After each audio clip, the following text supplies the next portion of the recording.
L'Union africaine a officiellement rejoint le G20, devenant ainsi la deuxième organisation régionale à rejoindre le groupe après l'Union européenne. Ce nouveau statut permettra au continent de peser sur le système financier mondial avec 3 000 milliards de dollars de PIB. Un signal fort pour l'Afrique. Cette adhésion est l'aboutissement d'un combat de longue haleine selon le Comorien Azali Assoumani, président en exercice de l'UA. Le chef de l'État sénégalais Macky Sall a mis en avant une décision historique. Et Cyril Ramaphosa de souligner le besoin d'une coopération multilatérale pour lutter contre l'insécurité alimentaire et énergétique. D'abord, l'Afrique va être maintenant autour de la table où se discutent les grandes questions économiques du monde.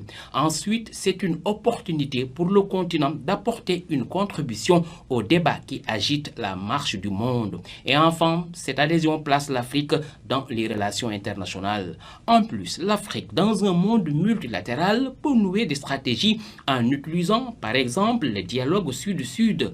Les dirigeants africains doivent tout faire pour que ce continent ne soit plus considéré comme un risque pour les investissements, mais comme des opportunités.